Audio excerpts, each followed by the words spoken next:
Have you ever heard of a debt strike? You know what a strike is, where workers refuse to work until their demands are met. A debt strike is like that, but instead of withholding our labor, we withhold our money. Imagine a large apartment building owned by a slumlord. The building is falling apart. The heat is not working. The roof is leaking. Broken things never get fixed. And yet, tenants are expected to pay their rent every month on time. Now imagine that the tenants all got together and went on a rent strike, refusing to pay until their landlord fixed these problems. Because the landlord depends on those rent checks, they would have a huge incentive to listen to demands and do what renters want. Now, imagine scaling that idea up nationwide. The American public held about $18.8 trillion in consumer debt at the end of 2025.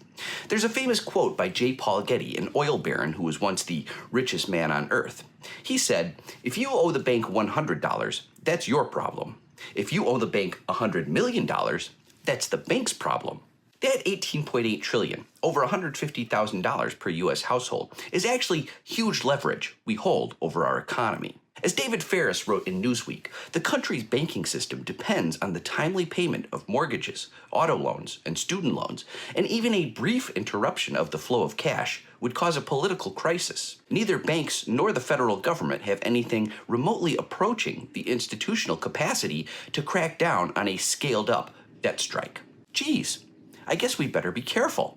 Remember, banks can't operate without our debt payments.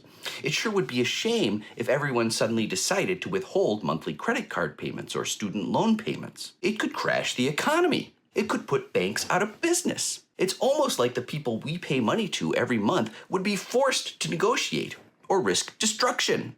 With huge leverage like that, the public could make any demands it wanted. Forgiveness of debts, universal health care, public bank ownership, possibly even a new constitution. Debt strikes are so powerful and so easy to participate in. Like, it's way easier to not pay your credit card bill. I wonder if Americans could do a debt strike with their taxes. No question. Coordination is the most important part.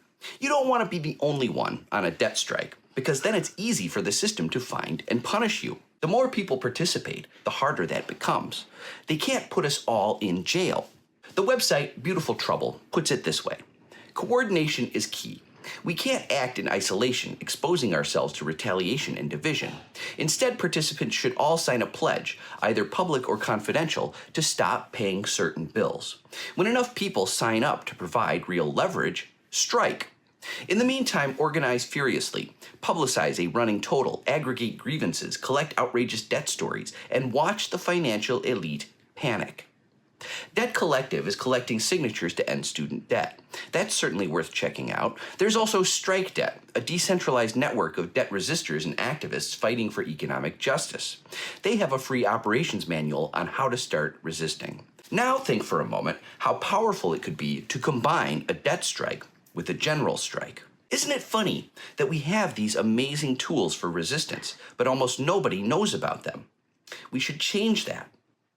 Spread the word. Please give a like, follow, favorite, repost, and sign up for my Substack, the only way to avoid suppression of my material. Let's make them pay.